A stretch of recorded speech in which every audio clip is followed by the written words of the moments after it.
Now, what's what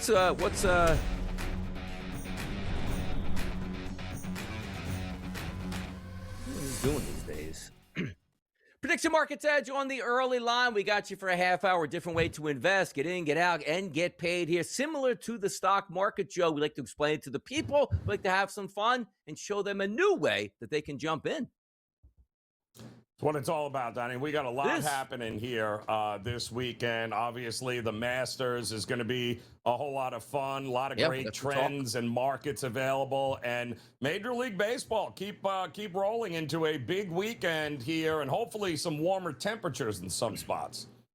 Yeah, taking the nose on home runs last night. Maybe could have worked out in your favor, but let's take a look and start, Joe, in the association out on the West Coast tonight at 10 o'clock tip time. The Los Angeles Clippers on the road to take on the Portland Trail Blazers. If we line this game up, the slight favorite on the predictive market, Kalshi, is the Portland Trail Blazers, Joe, currently trading live at a 52% clip. The underdog Clippers at 48%. If you feel that Portland can win this game by over 2.5 points, a $100 investment will pay back $213 plus money here, but the slight trading favorite is the home team. That's the Portland Trail Blazers.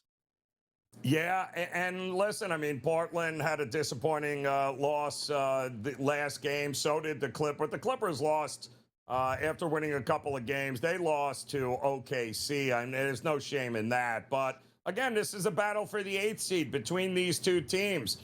Had the Clippers won that last game against the Thunder, they would have been up 2 games here and sitting pretty, but they are going to have to try to solidify this. You don't want to finish 9th, Donnie. You need to be either 7th or 8th because that's 1 game, 1 win, and you're in the playoffs. So anything worse than that, not good.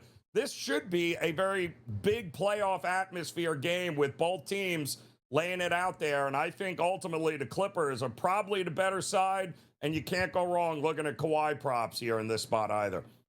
By the way, we've been doing prediction markets for quite some time, and certainly with the SportsGrid Network being the leaders of explaining some of these options that you have, and the evolution of these websites has been getting better. Like even on Kalshi today, Joe, I noticed that when you slide it down, you actually can click on game lines or player props here. So when you flip on the game lines, you can bet the spread. You can wager on the spread, point total, money line, first half and full game, and then also investing in the player props as well, where they now have it sectioned out. Assists, rebounds, player threes, player steals, similar to what a sportsbook does offer, now being widely available, Joe, right here on these marketplaces on the predictive markets. Let's flip it over to Phoenix and Los Angeles. That's the Lakers. They're at home tonight. It is a back-to-back. They were in Golden State last night, now back home in L.A. But Phoenix currently trading, Joe, as the favorite on Kalshi, up to 56% now live, with the Los Angeles Lakers, the underdogs, at 44%. If you feel Phoenix can win by a number, which would be 1.5 as it's listed, a $100 investment would pay back $186. Phoenix currently trading, Joe, as the favorite over the home team, Los Angeles Lakers.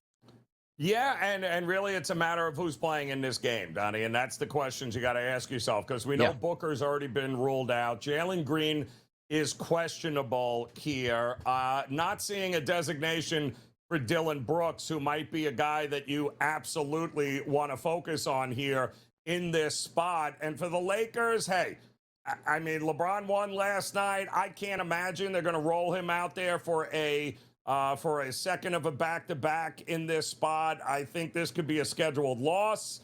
But Phoenix, with sitting Booker and possibly Green, is telling you, yeah, I mean, we don't really care one way or the other for these final 2 games. So maybe some under props in a lot of spots as well. Yeah, and also maybe some under props here on player props for OKC taking on Denver. Typically, you see it's like, boy, we might be getting a playoff preview. Not the case tonight, because why? The heavy favorite is not OKC. It's Denver at home by over double digits, Joe. Currently trading on the Kalshi marketplace right now. Denver, just to win the game, actually 82% as the chance. It's crazy. Wow, where am I ever going to get a line this cheap here on a $100 investment to pay back $556 just for OKC to win? The question is, OKC's probably not going to play anybody, and Denver actually needs this game. If you flip it down to the point spread, Joe, we talked about it earlier today, 11.5, the favorites, the Denver Nuggets tonight. Yeah, I mean, listen, I'm not excited about laying that kind of number with Denver at home, because they have not been good this year, Donnie, at covering at home. They have not been the kind of juggernaut in Denver that they've been in years past.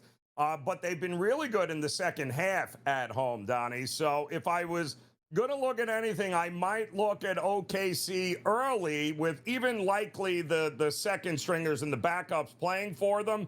You might get a starter or two play, maybe a half here, but it wouldn't shock me, Donnie, if Denver pulls away in the second half, not in the first half. So I would likely look at taking the points more so than laying anything here.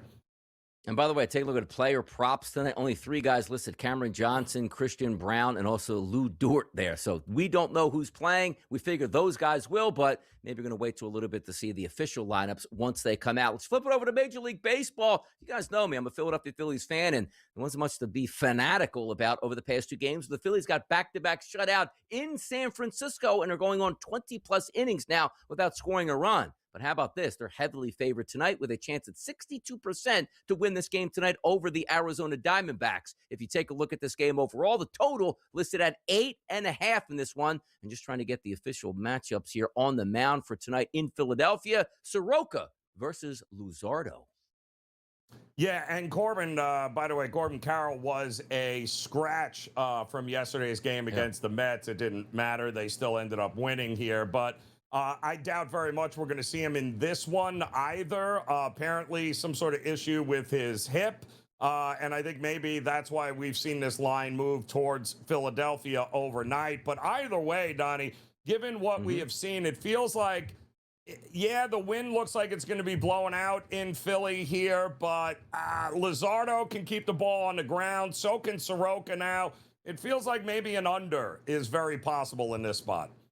Yeah, Philly's got to be able to do something on offense here. Maybe they break out the bats early. Maybe they continue to struggle. We'll find out a little bit later today. One team that struggled yesterday on offense was the New York Yankees, getting beat down, I guess, from the pitching standpoint for Springs and Sacramento, the Athletics. The Yankees going to be in Tampa today, Joe. You already have a side on this game, but the Yankees are trading as a favorite at 57% as a chance for a victory in this game. But you got your eyes on a run line here.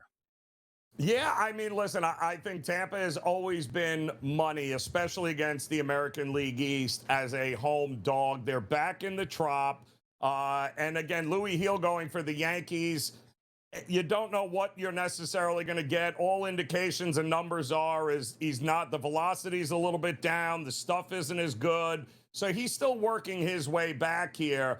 And Steven Matz, listen, not a guy that I think is going to shut down the Yankees lineup, but I would also lean towards the over in this spot here. I would take the 1.5 with Tampa at home, but I would also probably look to fade both of these starting pitchers and look for some runs in this game as opposed to another pitcher's battle like we saw yesterday somehow with the Yankees and A's. Yeah, take a look at Aaron Judge here in the marketplace. If you expect him to hit a home run today, a $100 investment actually pays back $400. But if you say, you know what, it's the Trop down there, nobody hits home runs, Joe's $100 investment on the no contract would pay back $129. Love to see the no contracts that you could take, particularly there in the home run marketplace, Joe. But as we do on the early line each and every day, we give you some Fade the Public action. We now do it on the predictive markets. Here's our Fade the Public poll.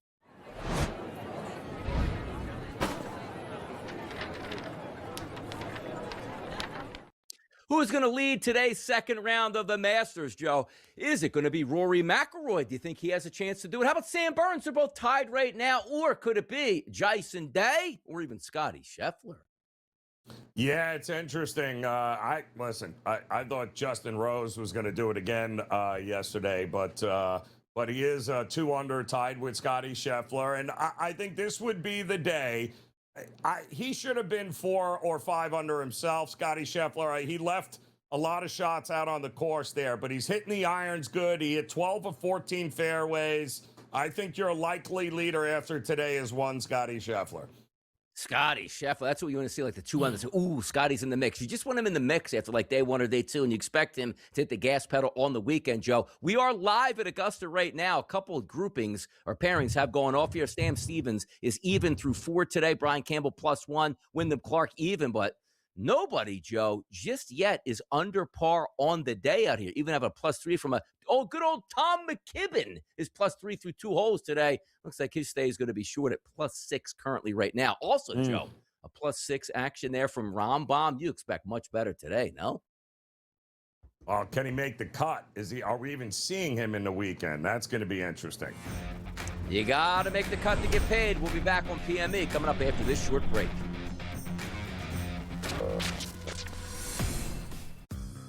Man. We're proud of this class. This is the weakest Hall of Fame class in the history of the Basketball Hall of Fame. This is an embarrassment to the men and women that are deservingly in that Hall of Fame. And the dead ones are rolling over in their grave right now saying, get this basketball out of my gravesite because I don't want to be associated. The Craig Carton Show, only on SportsGrid. Italy can't make the World Cup. That's wildly embarrassed. You know, Italy, to me, I think they're like the Cowboys, right? They're the Dallas Cowboys, basically. They're this ultimate sort of public team, big merch, like, you know, monsters. That's a good one. Yet they really haven't won in a while.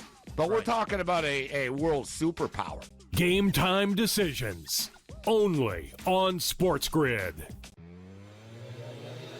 Find some opportunities to make yourself some money, or to find a middle, or man, that doesn't look right, I'm going to go under that, whatever, arbitrage, hedge. You could do all of these things. It's why we do these shows. And in-game betting, I know a lot of people that make a lot of money off of in-game betting. There's nothing wrong with in-game betting. I think it's much more good than it is bad.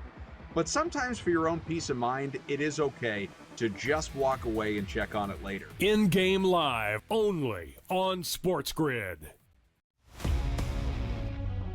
Discussion in March was, oh, this ABS is ruining everything. There's challenges in the second inning and the third inning. And yes, for CB Buckner, that has been the case. But for every other umpire in Major League Baseball, what you're seeing, Donnie, is exactly what you said. This is going to normalize. We did see a lot of success in the first couple of days of the season. Pro Baseball Today, only on SportsGrid.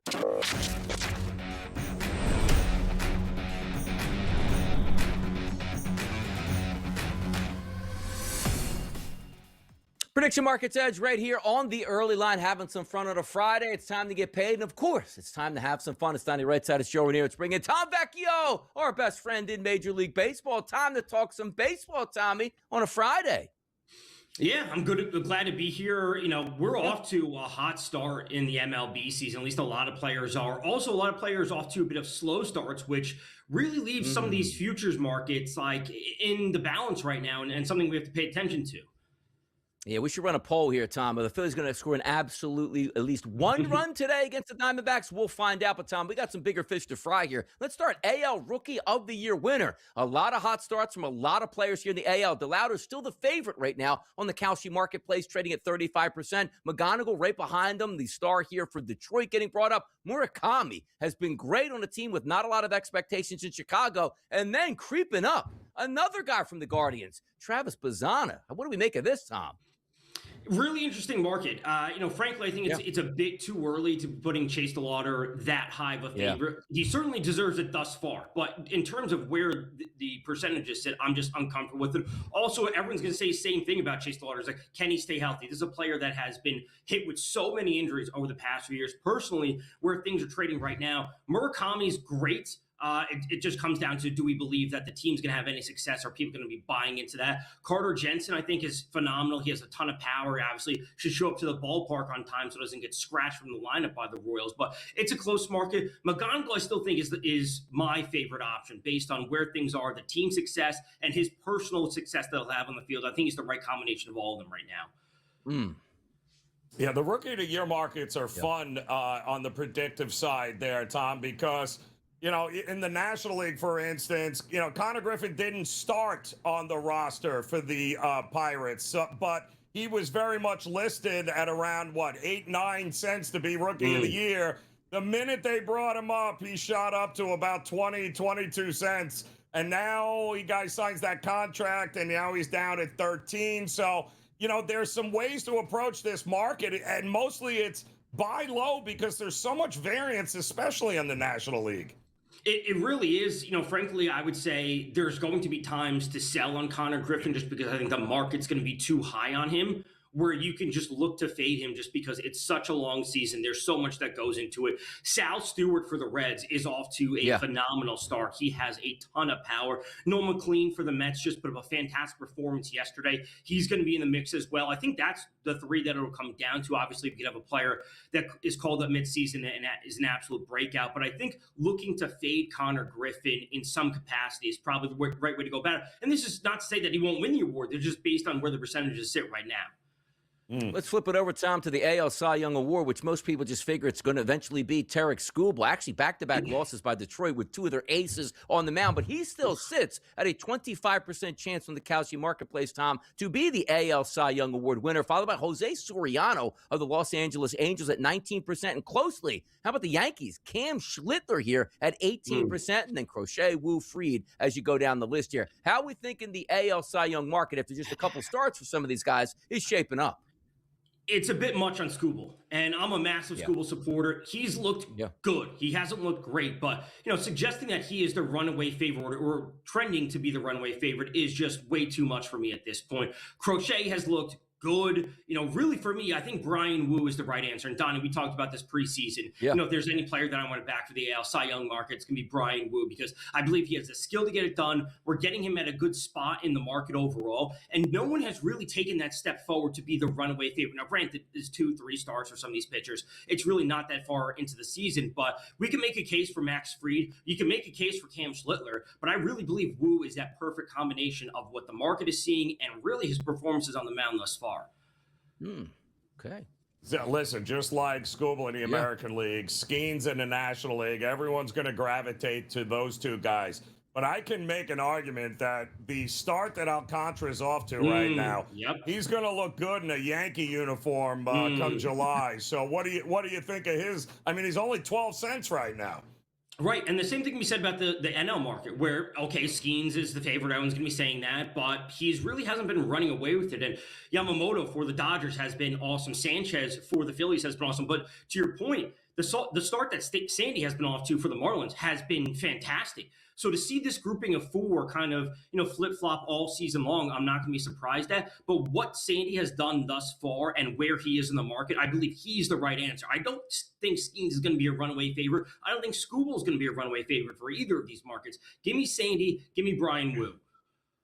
222 batting average here. That's what we're taking a look at. The reigning MVP in the American League is hitting right now. That's Aaron Judge. He does have 3 bombs, but he still is the favorite, Tom, in the American League marketplace on Kalshi. A 29% chance to win the MVP, followed by Bobby Witt Jr. Jordan Alvarez, decent start for the Astros there, bouncing back from an injury-plagued 2025 season. Gunnar Henderson, Cal Raleigh, Julio Rodriguez. Is it Aaron Judge's to win, even with the slow start, Tom? At this point, I would have to say no. I would be looking to sell an Aaron Judge. There's nothing to suggest that he can replicate what he did last season. And, we've had this argument before. It's like, if Aaron Judge just does the same things, he'll win the award. But I don't believe it's the case this year. Bobby Witt's putting up a fantastic performance. Also, some of the things that Bobby Witt does defensively, which we just saw last night, are fantastic. And what Jordan Alvarez has the potential to do, as long as he can stay healthy, will give Judge a run for his money. I don't believe Cal Raleigh will be in the conversation this year. I believe it'll be Judge, Jordan Alvarez, Bobby Witt, and then Gunnar Henderson. And frankly, looking to be out on Judge early, I think, is the way to go about things. Just don't have any shares of him. I think you'll be okay in the long run. I think there's only one way to look in the National League. And right now, Ohtani at 35 cents. You can't bet him yes, especially not that he's pitching again this year. I think the no on Ohtani has got some value, and I think the no on Juan Soto might actually be free money. Tell me I'm wrong, Tom. No, I can't possibly buy into saying yes at this point, 2 weeks, 3 weeks into the season for Ohtani for where he is in the market. That's just a fact. And listen, Ohtani could have a setback with pitching and he just only hits for the rest of the season or half the season, and he's fantastic at the plate and goes 40 and 100 and he wins the award because he still pitched half the season. No for Soto, absolutely. The time that he's missed and what other players are doing. If Acuna can turn things around, get the steals going, they're just going to be eating into that market for Soto. So it can't be Soto, and I can't possibly say yes to Ohtani at this point. It's incredible. Like Otani, like you have every single player in the National League. If you just bet no, you get the field on everybody else, and it pays $100 investment, $286 back. It's incredible. Like you have everybody but one player. And as Joe always points out, if he just gets injured, you win that bet automatically, and it's no guarantee that he wins it, even though at this point, and that's how much is a favorite. And we're only about 2 weeks into the season. Tommy, thanks for joining us here on a Friday. Really appreciate it on Prediction Markets Edge on the early line. We'll close it down next with more hot topics right here.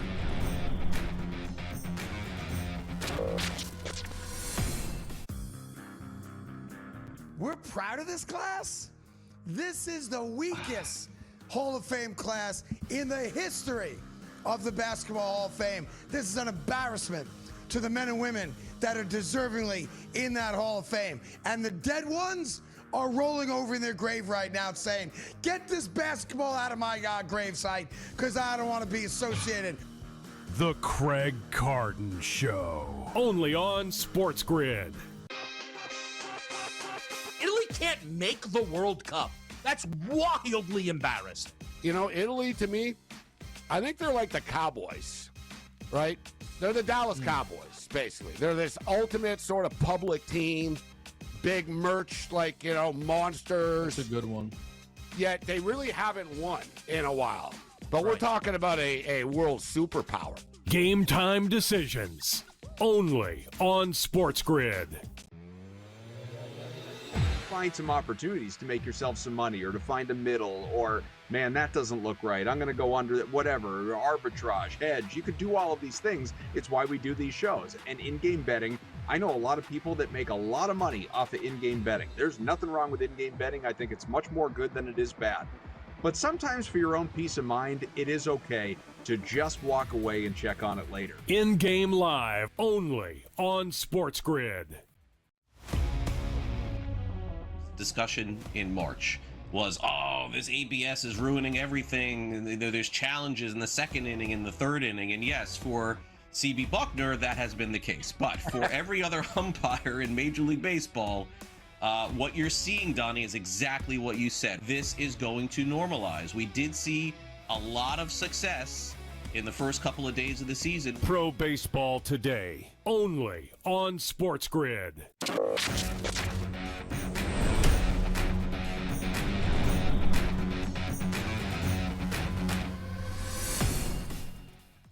Prediction Markets Edge on the early line. It is a Friday. The Masters round number 2 currently underway right now. Some of the bigger boys going to be getting underway in just a few moments here, but a long day. And then we get to cut down day, moving day, championship day on Sunday, and away we go. But Joe, Kalshi Marketplace wants to know the Masters end of round 2 leader. Could it be Rory McIlroy? He's currently trading at a 35% chance to get that done. Sam Burns, who's also tied with Rory at 5 under, he's at a 19% chance to get it done. Scotty Scheffler was on there, Patrick Reed, and Jason Day. By the way, Patrick Reed and Jason Day, along with Kurt Kitayama, all 3 under par. But the favorite, Joe, as is, it's the returning champion, Rory McIlroy.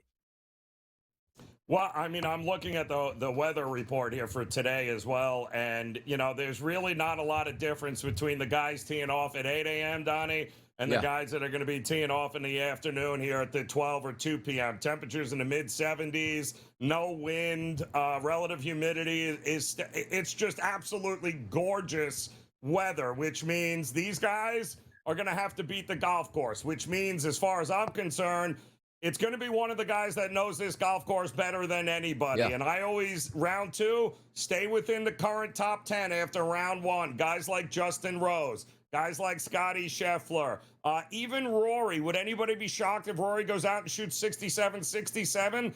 I know I wouldn't. So, you know, Sam Burns' biggest issues are going to be on Sunday. They're not going to be on Friday. So, you could take a shot at a couple of different guys here and likely still come out ahead here in this market. Yeah, I find it really interesting with Rory, too, because you heard, like, even the pre-tournament, like, man, just like last year, finally I got my jacket. Boy, now I'm coming back as the champion, like, sort of like just be able to decompress, put on my jacket, have the champions dinner, and we'll see what happens. And he's in the first round lead, which you know, Joe, which means at night when he goes to bed last night, like, let's go out and just scorch earth again. Why don't we go on the Sunday with a 5-shot lead here and just walk away with another green jacket? Maybe he can do that. But, Joe, there's a way. If I told you, you can make a 10-cent profit here. Would you be interested?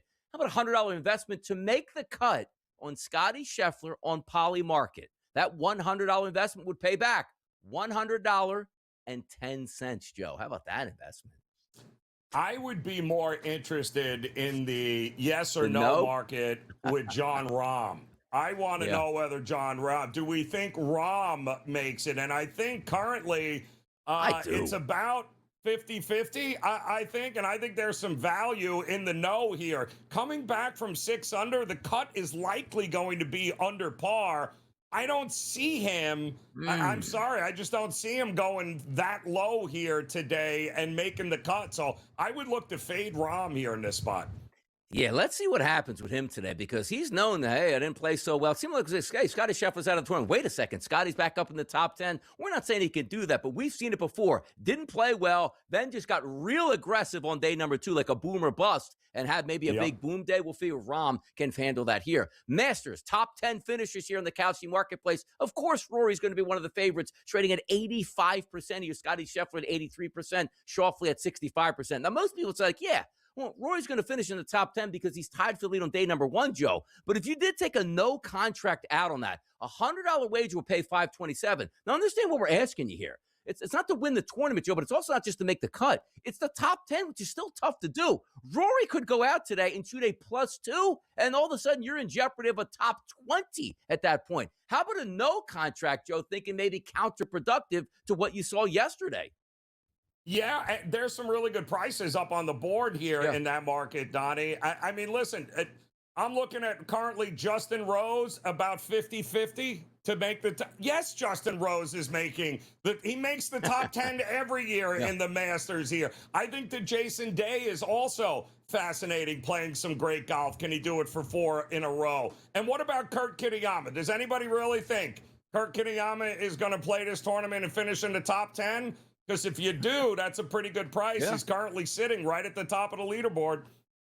Head-to-head with a 3-shot lead right now. That's Rory McIlroy versus Scotty Scheffler here. A 50s only, Joe, I should say. A 56% chance that Rory beats Scotty Scheffler in the head-to-head market, which probably means one of these two guys would win the championship here for the Masters. But how about that? 3-shot lead for Rory, the returning champion. And people are like, yeah, Scotty's still lurking, even though it's 3 shots.